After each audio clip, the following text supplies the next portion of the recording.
Не, ну ты у нас такой выдатной журналист. Марафон на ТРЦ и ВТР.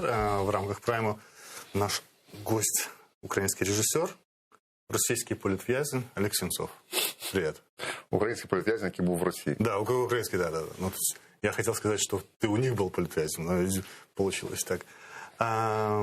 Две новости. Одна для Крыма, а важна это марафон предупреждений после облав, которые были позавчера, но не можем не начать с того, что неожиданно произошло вот сегодня. Это как бы, придется нам обсудить. Это новые санкции и новая работа. Нашего Вову подменили. Да? Я не знаю.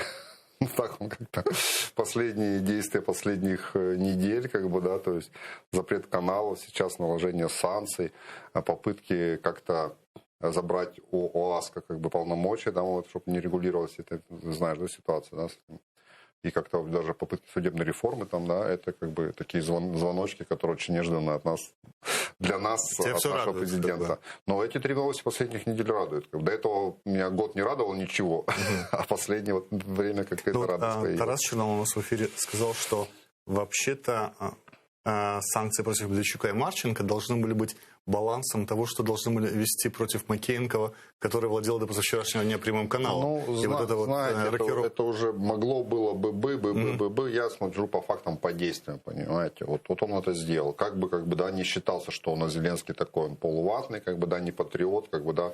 А Петр Алексеевич, наш главный патриот, этого не сделал. Вот и все, простые действия, и все. Слова ничего не значат. Ну, ты политические события комментируешь у себя периодически в Фейсбуке, бывает. И тебе прилетает за то, что когда ты критикуешь Зеленского. Мне очень нравится вот это вот ботовское такое, оно однообразное на протяжении 2 лет. Он тебя освободил, а ты неблагодарен. Вот такое. Ну, мне прилетает и от ботов Зеленского, от ботов Порошенко, от ботов там, ольгинских, путинских там, постоянно. Ну, у меня своя точка зрения, я ни на кого не ориентируюсь. Я сужу по поступкам. То есть я не являюсь поклонником Петра Алексеевича или Владимира Александровича. Я являюсь патриотом Украины и украинского народа. Ну, когда ты замечаешь то, что для тебя тоже становится неожиданным, ты же задаешься вопросом, а что же происходит? Что же с Владимиром Александровичем? Я тоже пытаюсь это анализировать. Да. И как ты себе объясняешь эти трансформации? Я что-то не знаю, я про это не говорю. Я лучше помолчу, подумаю, пообщаюсь с людьми, которые больше в курсе, подожду новой информации, и когда уже точно что-то уверен, тогда про это говорю. Ну, еще что ты режиссер, ты верю, не верю, можешь играть очень хорошо. То есть, как бы анализируя. Вот веришь? Ну, все политики хорошие актеры, понимаете. Тут у нас сейчас две как бы политические фигуры большие. Да, профессиональный актер, который стал президентом, президент, который хорошо имеет тоже актерские способности, бывший наш 5-й президент. Ну, все, как бы это политическая борьба. Но она вся такая была, как бы во всех странах она достаточно грязная получается. Просто у нас, если бы не было войны, как бы, да, не было бы оккупации, не было пророссийских сил, и, грубо говоря, соревновались внутри страны Порошенко и Зеленский, то это была нормальная политическая борьба. То есть это нормально. Это нормально, как бы, да. Смотрите, что происходит в Америке. Трамп и Байден, помню. Страна тоже практически как бы на 2 лагеря раскололась, там уже некоторые идут штурмовать Капитолий, то есть такого не было, как бы, да. То есть это тоже, но американская система, как бы, демократии выстояла, как бы, да.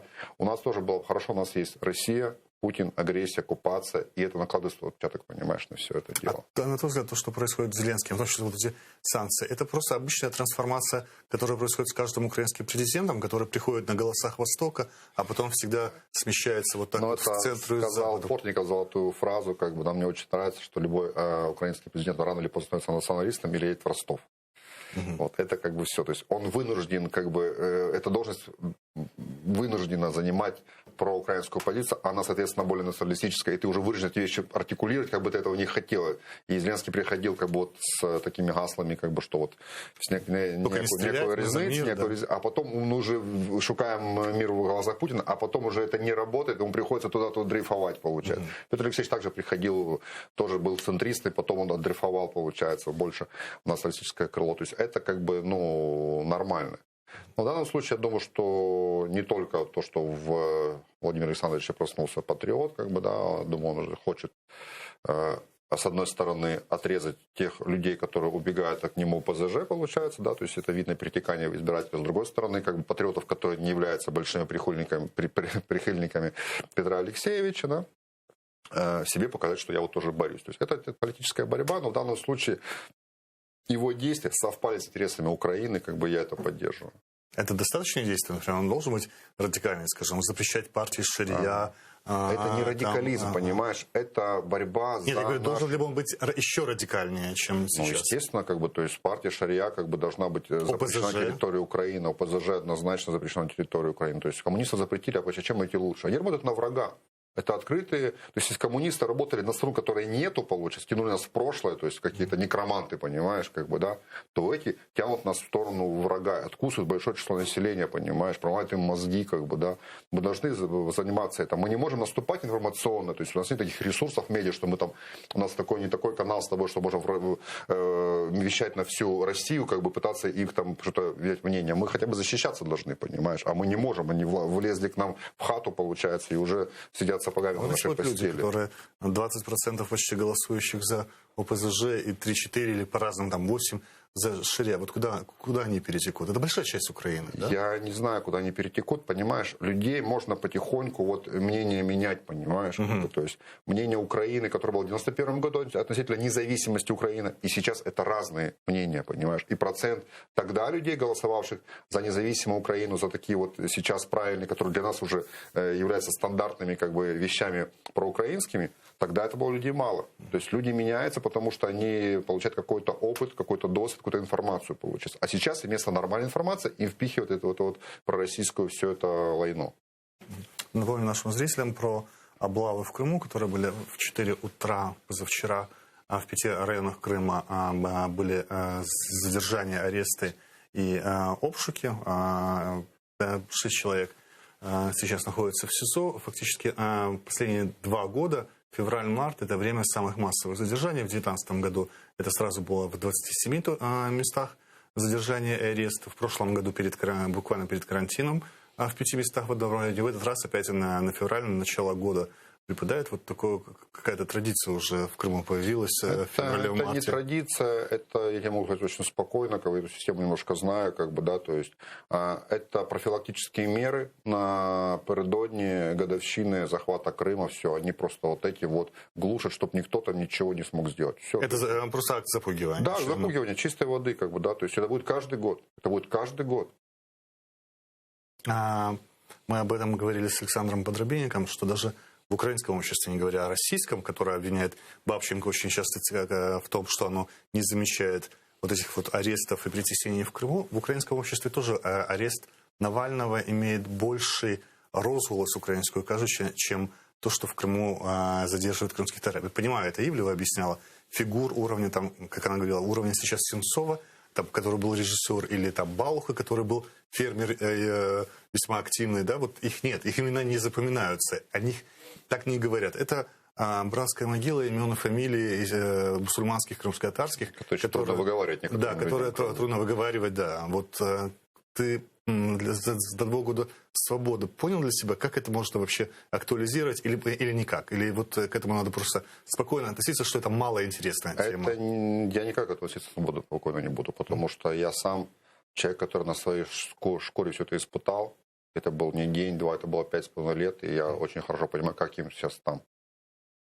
И поэтому я буду бороться за всех украинских заключенных, включая, естественно, как бы крымские татары, независимо от каких обвинений они задержаны, обвинены, потому что все понимают, что это политическое обвинение. То есть борются против народа, которые хотят запугать, которые хотят сделать крепостными, послушными, как бы, да, ассимилировать, и чтобы они там хлопали в ладоши, как бы голосовали за Единую Россию, да, то есть все. То есть поэтому я буду бороться за них всех до самого конца, до краха Путина и освобождения всех наших политзаключенных. Но Подробинник объясняет тем, что все-таки Навальный – это политическая фигура, которая ставит масштабные задачи. И понятно, что он, как диссидент советский, считает, что именно политические фигуры, хотя они могут не говорить о крымских татарах или о свидетелях Иеговы, которых тоже массово задерживают и сажают. Но само изменение политической системы, оно может дать шанс типа всем. Вот ты следишь за судьбой Алексея Навального? Ну, да, это было громкое дело. Прям слежу, как бы, да, тем более у меня отношение к нему, как бы, не такое восхищенное, потому что мы помним его высказывание про Крым, бутерброд, да, и про войну в Донбассе. Он считает, что просто Россия тратит много денег, поэтому эта война должна быть запрещена. Не потому, что там гибнут люди, или потому, что там это незаконный акт агрессии, терроризма, как бы, да, международного. То есть он на этой тематике, как бы, коррупции, как бы, да, в деньги бьет, как бы, россиян, что им больше. Он думает понятливее, как бы, да, но это тоже фигура, которая, если ее будет приход как бы к власти, а это шансы очень высокие на самом деле, они с каждым годом не повышаются. Когда про это говорили 5 лет назад, это было что-то нереальное, а сейчас это вполне уже просчитываемые варианты, как бы, да, поэтому Путин его боится. Возможно, не будет развязкой для решения украинско-российского конфликта. По крайней мере, возвращать Крым точно Ты не сидел в собирается. российской тюрьме. Периодически его же тоже сажали, и его брата сажали. Брата сидел 3 года полностью, да. Вы же все считались политическими в тот момент. Как-то вот были какие-то неформальные контакты? Или когда-либо он ли высказывался в твою поддержку хоть раз? Было ли такое? Я ни с кем из политических не пересекался, потому что их не так уж и много. То есть в СИЗО и лагерях России содержится порядка 600 тысяч людей.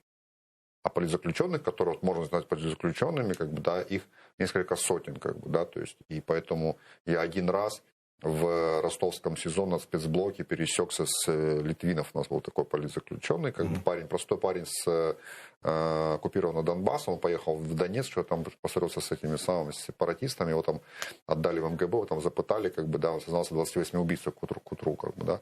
Мы сидели в разных камерах и просто общались на голос, как бы, я знал, что он тоже в этом списке. Навальный меня поддерживал в общем хоре, когда уже как бы уже была голодовка, уже была массовая там поддержка в России, там тоже очень большая была поддержка среди демократического как бы направленных россиян. Вот, он тоже поддержал это в общем хоре, но он не был каким-то таким как бы особо там, как, например, тот же Сакуров, который всегда говорил, выходил из ряда вон и говорил это, понимаете, когда я своими глазами сидел там где-то мы в лагере, там телевизор, какие-то новости, как бы, да, прямой эфир, там сидит там 200 человек, такой огромный стол, такой, все пафосно, красиво делать, и все это как бы деятели культуры, что Путин отчитывается, и Сокол говорит, а я хочу говорить про Сенцова, и начинает про меня там 10 минут Путину, и все, как бы, то есть это очень смелый поступок. Просто очень часто и политзаключенных тоже оценивают по тому, как мы их видим на судебных заседаниях, по тому, что с ними происходит, по их мимики, жестикуляция, в конце концов, иногда оцениваем. Вот ты сейчас, наблюдая за ним, что ты скажешь, он реально вот такой тоже бесстрашный боец, который идет до конца? Я не видел видео. Или он все-таки больше политик? Я не слежу за его заседанием, потому что мне как бы он не очень импонирует и не очень близок, поэтому как бы да, то есть за Владимиром Котеловым я следил, хотя он неизвестная такая большая фирма, что это парень был за нас, как бы да, он как бы хороший как бы правильный человек, который поддерживал Украину, поддерживал политзаключенных и физически носил передачи с Ивлевым вместе в СИЗО. Извините меня, это поступок, как бы, да, вещь. Для меня он как бы ближе, его и рад, когда Котова освободили, как бы, да. За Навальным я как бы близко так не сижу, потому что не видел его этих выступлений, но то, что он человек смелый, это однозначно. То есть человек, которого пытались отравить, и не первый раз как бы он выжил, и он поехал сюда, зная, что его ждет. Это как бы поступок как бы, ну, достойный, скажем так. То есть, но с одной стороны, а с другой стороны, это выверенный поступок. Он понимал, что сейчас, пришел Байден, политика изменится, сейчас как бы вот он придет, у него есть в кармане фильм про про Путина, 100 миллионов просмотров на Ютубе, извините меня, это как бы серьезный аргумент. И он понял, что его посадят, скорее всего, как бы, да, но его никто не тронет, потому что публичность – это защита, понимаете. То есть, слава богу, путинский режим – это не режим Пол Пота, который вырезал четверть населения своей страны, Камбоджи. То есть все-таки у Путина как бы не казнят, и смерти Магнитского и Немцова к чему-то их научили, как бы они не хотят скандал. То есть Навальный в тюрьме не умрет, это точно. То есть какой-то произойдет только несчастный случай. Ну, на самом деле, как бы, да. Потому что я помню, как переживали эти самые тюремщики, когда я голодал. То есть, что они переживали сильнее, чем все правозащитники. То есть, не дай бог, потому что все, им конец всем карьере был после этого, если я там умру. Если он такой расчетливый политик, вот эти высказывания про Крым и бутерброд, это может быть неудачным высказыванием? Или все-таки он говорит то, что хочет слышать избирателя? Проблема не только в том, что он говорит то, что хотят от него услышать, он так и думает, понимаете, что это же не единственное высказывание. Было высказывание про мигрантов с Средней Азии, было высказывание про грузин, то есть были русские марши, то есть он реально такой националист достаточно правого толка, получается, да, просто сейчас он немножко одел костюмчики, выглядит таким, старается выглядеть таким селебритис, но это его подход, и он как бы хорошо понимает свой народ, понимает, что ему говорить, как бы, да, и в любом случае любой политик в России, который скажет, что надо вернуть Крым Украине, он обречен, как бы, да. Другое дело, что когда например, вот у меня были связи, там, звонили мне некоторые российские там либерально настроенные товарищи, говорят, что ж так на Навального как бы так наехал, там так нехорошо. Я говорю, почему? Он говорит так, Я считаю, это неправильно, я считаю, ну, вам легко, у нас так вот нельзя, или так-то, когда он выиграет, типа Крым он вернет. Я говорю, очень я сомневаюсь, очень. Как бы мы не хлебанули горе с Навальным тоже, потому что это будет такой вариант, что его признают на Западе, все будут держать ему руки, все хорошо, а вот Крым, Крым сейчас он скажет, я знаю, что он скажет, давайте провести еще один референдум.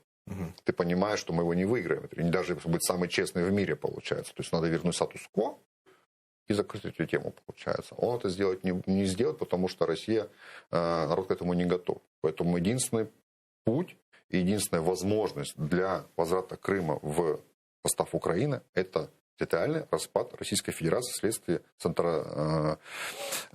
региональных каких-то, восстаний громкое слово, может быть, отделений от него, и тогда у них будет не до Крыма, и они будут любыми путями сохранить какая-то часть своей страны, основную. Смотри, Европа на секторальные санкции не идет, а это означает, что экономически Европа не готова разрушать отношения с Российской Федерацией в силу своих экономических интересов.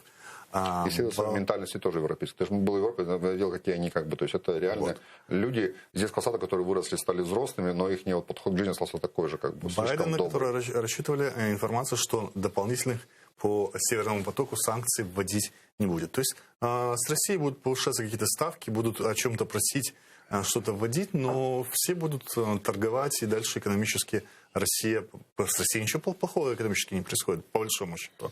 Нефть опять растет. Они дальше, они, скажем так, больше страдают дальше от своих внутренних проблем, чем от внешних. То есть санкции, они потихоньку давят на них, да, но их внутренние проблемы. То есть Россия страна, которая зашла в тупик экономический, политический и социальный, понимаешь? То есть они превратили население в стадо баранов, грубо говоря. 70% населения смотрит телевизор, и вот то, что Киселев говорит, они так и думают. И это проблема, Но они силовой блок превратили в эффективную машину, которая, как в Иране или в Китае, подавит любое количество протестующих. Я давно живу, и я застал распад Советского Союза. 17 августа 1991 года никому в голову не могло прийти, что Советского Союза не будет. Все, через 3 дня ГКЧП, все сломалось, а через полгода вообще растащили по норам. Понятно, что ситуация в России другая, но мы помним историю 1917 года, в которой все было Российская империя, одна из мощнейших в мире. Все, хлап, бух, что произошло, как оно, все. Поэтому процессы происходят внутренние, которые мы можем не понимать, но то, что Россия сегодняшняя движется к какому-то краху, для меня однозначно. Просто когда он произойдет, то есть при Путине, либо со смертью Путина, с его уходом, потому что это тупик, понимаешь. Люди, страна зашла в темный лес, из которого нет выхода. Только через какую-то перезагрузку, через распад территориальный, внутренние серьезные волнения, революции, восстания, гражданские войны, потому что иначе Россия в себя не придет, понимаешь. Иначе это останется проблемой. То есть, грубо говоря, вместо Путина приходит другой человек, даже Навальный, та же система, то есть он не может ее менять. То есть Россия осталась тюрьмой народов, понимаешь, которая держится этими скрепами, получается, силовой системой подавления, системой центризма через Москву и системой этих силовиков и ФСБшной власти, она держит все это вместе, получается. Ты дай только там слабину. Это модель, когда гипертрофированная вертикаль, и она, когда завязывается на одном человеке, небольшое изменение, условно говоря, смерть, маленький внутренний дворцовый переворот, это на короткое время эта модель разрушается, появляется для кого-то окно возможностей. Если в 17-м это для финнов было и поляков, в 91-м это уже для большего числа. Для прибалтов тоже. И для балтов. Их потом вернули, в 91-м это большее было окно возможностей для большего количества народов. Ты считаешь, в обозримом каком-то будущем, я не знаю, считаешь, что это при нашей жизни будет? Я надеюсь, что это при нашем и застанется, может, уже будут старичками будем, но это однозначно. То есть это единственное, по которому может пройти Россия, то есть еще раз перезагрузиться, наконец-то избавиться от всех имперских амбиций, зайти в территорию, где живут русские реально живут своей как этносом получается, что действительно это Россия. То есть ты представляешь себе такую европейскую Россию от Москвы до Урала, вот такую приличную и... Почему нет, понимаете? То есть фашистская Германия в 1941 году и начиная с 1934-1933 года постепенно превращалась в чудовище.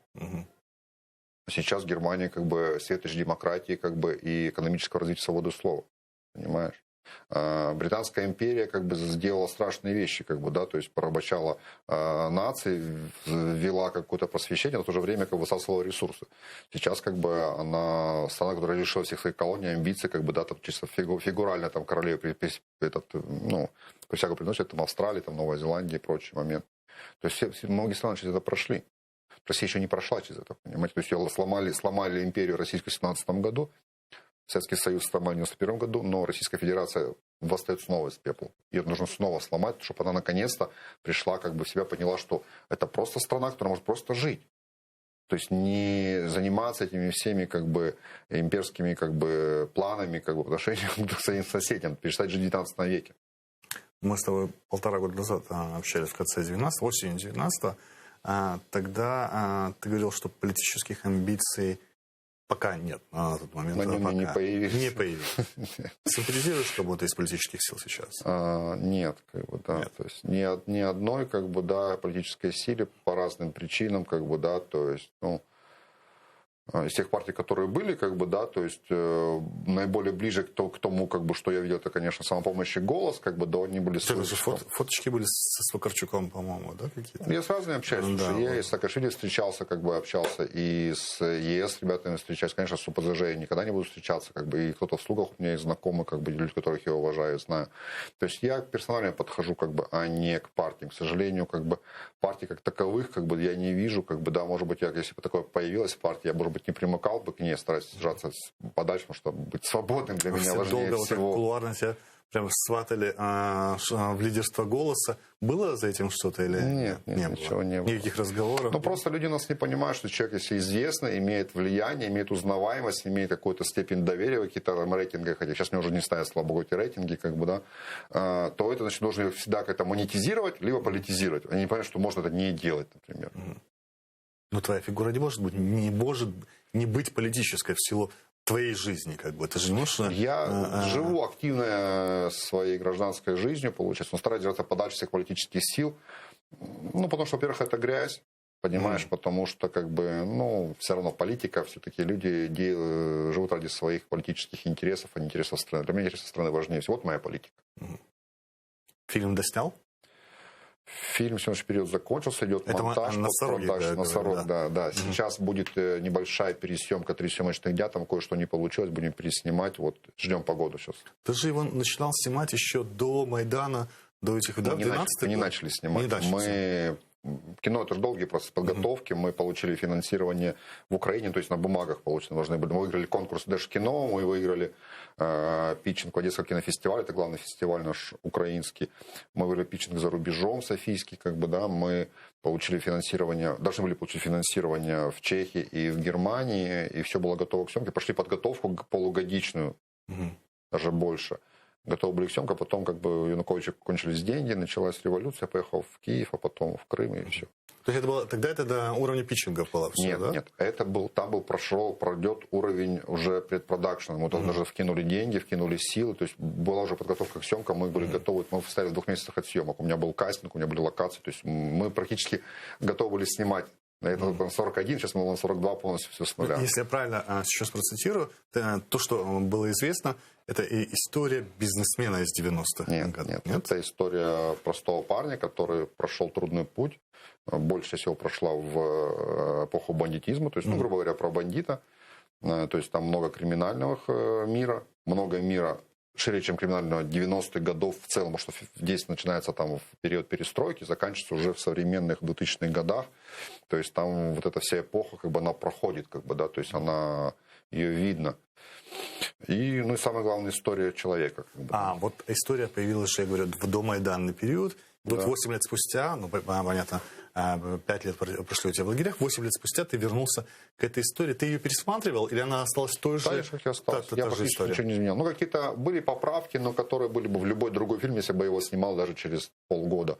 Я как-то обычно над проектами стараюсь работать глубоко в начале, и уже что я вот придумал, сделал, я с этим уже иду. У меня, кроме «Носорога», ну, «Гаммер» снят, «Носорог» сейчас уже почти снят, еще 4 сценария как бы готовых. И я их готов снимать в любое время. И вот мы уже запускаем по 2 из них. Как бы один будем запускать в копродукции европейская, украинская, один как бы там американская история, как бы мы сейчас ведем переговоры как бы с американскими продюсерами, если что, будем снимать в Америке на английском языке. То есть какие истории тебе интересны?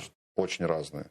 Я вот просто, их никто не видит еще, потому что только в моей голове существует. Как бы есть Гаммер, скромное кино про геймеров, и сейчас выйдет «Носорог», которое будет достаточно жесткое и брутальное кино про бандитов, такое, ну, прям, такое, не чернуха, но жестаче такое получилось достаточно. С экшеном? Экшена достаточно много, как бы, и драмы, как бы, да, то есть кино такое, как бы, серьезное в плане визуальном, как бы, в плане такого, ну, жесткий фильм, скажем так.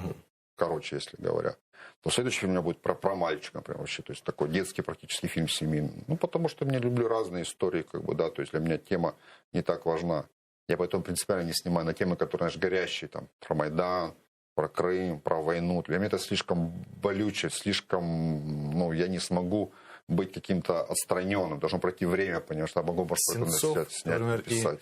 И мелодрама или Сенцов и комедия — это сочетаемые вещи? Как сказал Харви Вайнштейн, как бы, хотя это имя уже отрицательное за его... Ладно, не об этом же.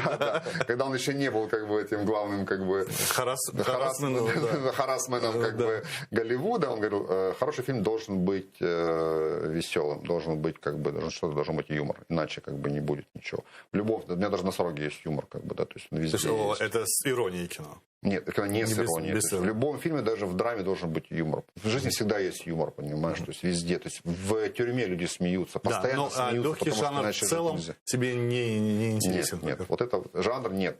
Потому что легкое кино, развлекательное кино, начинает это кино, мы снимаем кино для зрителей. То есть я не понимаю, я снимаю кино для себя. Я это всегда говорю и буду говорить. Я главный заказчик, критик и потребитель, и создатель своего кино. Потому что я хочу, чтобы вот это было так, мне это не дает жить. Вот я не могу жить с этим сценарием внутри себя. Вот я вот второй уже как-то из меня вышел, еще 4 сидят. Я не могу, потому что я сейчас как-то еще немножко такой в движухе получил «Носорога», сейчас немножко выйдет, и меня начнет накрывать. Потому что это все, я хочу, чтобы оно вышло. Потому что когда «Носорог» выходит на экраны? Если все будет хорошо, осенью. Осенью, да. Выходит. А с 2 еще запускаешься в этом году? Нет, мы запускаем процесс подготовки. Подготовка сначала идет даже не подготовка, а планирование, как бы разработка, то есть поиск финансирования прежде всего. Когда финансирование найдено, как бы сроки, кастинг, локации, подготовка, поехали. Это занимает, это проект на ближайшие 2 года. Несмотря на то, что ты в это время был еще в российских тюрьмах и лагерях, наверное, ты знаешь по тому кино, которое снималось с 2014 по 2019 год, было очень много, скажем, государственного финансирования на эту патриотическую тематику, которая в 2019-м немножко изменилась в сторону развлекательного кино, да, в силу определенных обстоятельств. Как ты считаешь, нынешняя власть способна к поддержанию вот такого неразвлекательного кино? Оно еще не изменилось, потому что правила еще не вступили в действие. Потому что что было? То есть, что было до этого, понятно, как бы, да, то есть был Ильенко, был глава Держкино, министром был Нищук, как бы «Голос Майдана», все было как бы четко и понятно, да. То есть не все патриотичные фильмы были удачные, не все фильмы были хорошие, но в целом много успел посмотреть? Эти 5 лет я посмотрел несколько фильмов, получается, да, за этот период, как бы, да, но в любом случае, то есть за 5 лет украинское кино шагнуло. То есть шагнуло, потому что мы уже, когда я в 2012 году ездил с Гаммером по Европе, как бы мне говорят, ты откуда, с Украины? Украина, там сейчас снимается кино, первый раз слышал вообще, первый раз уже парни с Украины с кино, как бы, да. Вот. А сейчас, как бы, наши фильмы участвуют в фестивалях класса А. «Атлантида» как бы на Венеции как бы взяла приз. Пусть второй конкурс, но это главный приз. Нариман Алиев с фильмом «Дома» про Крым. Отличное кино. Он был в Каннах в прошлом году, во втором конкурсе. Тоже очень, не в том, позапром. Тоже очень престижно. Ирина Цилик получила приз за лучшую режиссуру на Санденсе. Это тоже очень престижный фестиваль североамериканский. Поэтому мы уже там, нас воспринимают, нас там знают. Тебя что-то зацепило из того, что посмотрел?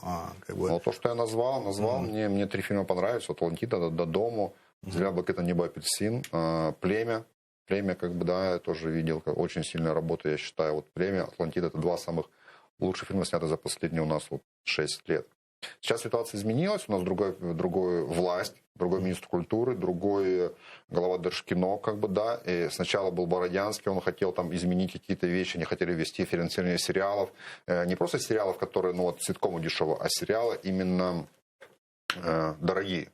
исторический, который тоже как бы можно подвести под то, что они тоже патриотическое воспитание, то есть потому что он дорого стоит, телевизор на это не готов финансировать, получается, в Россию не продашь, поэтому это не будет. Типа государство дает деньги на это, добавляет половину и делает такой нужный патриотический сериал. Такая была идея у них. По-моему, у самого Бородянского был успешный опыт, я не помню, он был тогда еще на СТВ, когда они выпустили «Крепостную», которая на польском рынке и имела достаточно... Ну, я вот это я не знаю, как бы, да, я просто с ним общался, я видел, что он хочет делать. Сейчас пришел Ткаченко, который с 1+1, который опыт очень высокий, да, может к нему по-разному относиться, но он пришел, запустил многие процессы, в которых у нас стояли год, как бы, ничего не происходило, он пришел, за 2 недели все запустилось, понимаешь, с Держкино пошли процессы, как бы, да, вещи нужные, прошли питчинги там. Так расскажи немножко, раз ты изнутри немножко знаешь, какая сейчас политика государственная по отношению к кино? Сейчас не знают, потому что старый конкурс, который был, его отменили, получается. Я получил деньги на основании конкурса, который выиграл еще в 2012 году. Там просто было решение Рады с увеличением финансирования, потому что у меня там было еще по курсу 6, как бы, да, а не 28, как бы, да, гривны получения финансирования. Был еще питчинг проведен, как бы, да, летом, по нему же люди получают деньги, но он еще был по старым правилам. Сейчас не меняет правила, как бы, да. Я еще особо не вникал, потому что я снимал кино, как бы, да. Вот летом будет новый питчинг, мы тоже будем подаваться с проектом, посмотрим, что изменится, как бы, да, но если я увижу, что они пытаются зажимать украинское кино, они пытаются пропихивать телек в первую очередь за счет того, что зажимая кино и продвигать своих и то есть я сразу про это скажу, я молчать не буду, мне никто не сможет голову. Ну, это будет заметно. Это будет слышно, когда я скажу, как бы, да. Поэтому пока еще ничего страшного не произошло, разговоры ходят всякие, но по факту, как бы, пока катастрофы нет. Надо посмотреть, что будет, как бы, да, и если будет, как бы, плохо и будет, как бы, нехороший, я молчать не буду. Имя, которое у тебя сейчас есть, имя, связанное как самое громкое имя, как самый громкий политзаключенный эпохи оккупации, облегчает выход, скажем, и нахождение партнеров в Европе и в Штатах, о которых ты вот упомянул? Открывает ли это дорогу? Скажем так, я, когда был просто, как бы, Олег Сенцов, начинающий режиссер, я снял фильм за свои деньги «Гаммер», который удачно пошел. Я написал хороший сценарий «Носорог», который хорошо питчинговался за рубежом и в Украине. Я выиграл все, что везде, где я участвовал, и меня сразу заметили, когда я нигде еще в тюрьме не сидел. Я нашел партнеров тогда для финансирования своих проектов. Мне дали $500 000 за рубежом, и $500 000 давали в Украине для снятия своего фильма. Все, то есть я просто пришел сейчас. А в то время тебе надо было, как Олегу Сенцову, писать и где-то доказывать участие. Сейчас тебе могут сказать: Олег, прими участие. Сейчас стало легче, но для этого я уже сделал до этого работу. Не то, что я сидел в тюрьме, пришел: здравствуйте, я буду снимать кино. Нет, я уже был заявлен как дебютант. Да, меня мало знали, но почему меня поддерживали киношки? Потому что меня в Европе и в Украине уже знало достаточно много людей лично, понимаете. То есть знали, как дебютант, начинающий парень, попал в тюрьму, давайте мы его поддержим. Я долго там сидел в тюрьме, вышел уже, как я всегда говорю, сел в тюрьму молодым, вышел уже старым. Ну, такие чисто внутренние ощущения за 5 лет меняют. Да, какие-то вещи происходят легче, понимаешь, но когда мне говорят: вот ты сейчас прошел там типа без очереди, говорю, эту очередь занял 5 лет назад, и 5 лет ждал. Вот моя очередь подошла. Я не люблю влазить ногами в окно и распихиваться локтями. Нет. То есть, свое я беру и делаю свое, чужим я не мешаю. Еще, может быть, было бы интересно снимать что-то не в Украине, и историю не украинскую. Я же к этому говорю. Я написал в тюрьме американскую историю, там такая семейная история, прям Голливуд. Такой, конечно, не такой попсовый, как бы, да, то есть, из всех моих идей это самое попсовое, для меня, как бы, да, потому что я такой снимаю там авторское кино, артхаус, грубо говоря, да, но это будет драма, как бы, да, и такая американская чистая история, хочу снимать в Америке на английском языке, как бы, да, я же про это говорю, то есть, поэтому мы ищем партнеров, как бы, точнее, мы уже нашли, просто тут переговоры, это все не так быстро, не так легко, но это вот год. И сценарий будут писать американцы? Нет, сценарий уже написан мною. Они как бы почитали. Да. Нет, ничего не будут адаптировать. Он написан уже про Америку. То есть в том-то и дело, что его под Украину тяжело адаптировать. Многие вещи уйдут, которые написаны как бы американские, как бы, да. Я их написал, и им очень понравилось, когда это типа будет успех, мы хотим в этом участвовать. Давайте как бы участвовать. Я с удовольствием. что еще? Вот, театр, мультипликация, что-то есть другого интересного, музыка, или ты пока кино, ну даже артхаус слово такое, знаешь, немножко... Сам использовал. Да, использовал такое, знаешь, побольше, что такое... Фестивальное матерно такое, да. Авторское кино. Вот самое точное. Потому что автор стоит во главе, понимаешь, вот он дает идею, говорит, я вот так, ему помогает группа, помогает продюсер. Хотя я сам являюсь сопродюсером своего кино, как бы еще со мной с украинской стороны Денис Иванов, Артхаус Трафик, очень известный у нас продюсер, и польский Дариуш Яблонский, как бы глава Польской киноакадемии, и Хайна Дерек из Германии. У нас как бы сильная продюсерская такая группа, но я автор, никто не мешает, понимаешь, мне заставляют, что могут посоветовать, могут что-то сказать, но я как бы отстаиваю свои интересы, и меня слушают, и я делаю то, что я хочу, а не то, что мне указывают. Звонок? Давайте. Звонок в студию. Давайте. Алло, мы вас слышим? Алло. Или не слышим? Не слышим. Да. Алло. Слышно? Да, теперь слышно. Добрый вечер. Добрый. Салям алейкум. Алейкум салям. Я хотел... Да. Я тебя узнал. Спасибо. Ты один слушаешь, что ли? И хотел бы задать такой вопрос и напомнить всем телезрителям, что когда мы находились в тех регионах, где не должны были находиться, единственный телеканал АТР говорил о нас все, о всех политзаключенных, как сегодня, как в то время говорил. Все вопросы поднимал, самые насущие, самые, где люди вставали, все говорил, показывал. На сегодняшний день у телеканала, единственного крымтатарского телеканала АТР, большая проблема с финансированием. Это уже повторяется на протяжении 2 лет. В том году было, в этом году повторяется история. Я хотел бы услышать, Олег, твое мнение, почему это происходит и что надо сделать для того, чтобы закрыть этот вопрос раз и навсегда. Да, это вопрос по телеканалу АТР. Да, я понял. Я знаю, что эти проблемы уже первый раз возникают, как бы, да, я не могу быть сильно в этом специалисте, потому что как бы оно возникало, первое, когда меня здесь еще не было, а второе, как бы у меня не было достаточно времени понять. Но я понимаю, сейчас проблема, раньше была отдельная статья финансирования, сейчас ее нет, хотят пройти через конкурс, как бы, да. Ну, я не знаю, как бы, насколько эта процедура прозрачна, насколько эта процедура честная, насколько это как бы реально хотят сказать, давайте, ребята, просто будьте какие-то в рамках каких-то как бы отношений законодательных, либо это просто повод, чтобы как бы убрать с трассы. Я пока не могу этого сказать. Но то, что я пришел сюда, означает то, что я поддерживаю канал АТР, он не должен быть закрыт, ему нужно оказать помощь государству, как бы это обязанность государства, потому что это есть наша политика продвижения национальных интересов. Запрещать каналы пророссийские, поддерживать каналы проукраинские, поддерживать каналы национальные, которые вещают на национальных языках, как бы, да, народов, которые живут в Украине. В крайнем случае, крымский татар, который находится в оккупации, который находится в постоянной угрозе ареста, который проходит как бы не то, что раз в год, они проходят чаще, как бы, да, люди, которые постоянно в угрозе своей жизнью и здоровью, как бы свободы, находятся там в Крыму, как бы, да, и берегут Украину внутри себя. Мы должны их поддерживать, поэтому я считаю, задача государства поддерживать АТР в любом случае. Ну, чтобы не сильно будем уходить в конспирологию, у Романа Бессмертного, который был когда-то представителем Украины в трехсторонней группе в Минске, он говорил, что несколько раз сталкивался с тем, что у помощников Суркова вызывало раздражение несколько вопросов на наличие Меджлиса, АТР, который возбуждает ненужные настроения. Меджлис, у них вообще начинается глаз дергаться. Вот, Меджлис и АТР. Такого же мнения примерно Тарас Черновол, который говорит, что АТР это не случайные постоянные нападки, это любым способом найти повод не финансировать и хороший удобный повод называть его частным каналом, чтобы вывести из финансирования. Это то, что раздражает Российскую Федерацию очень сильно в Крыму.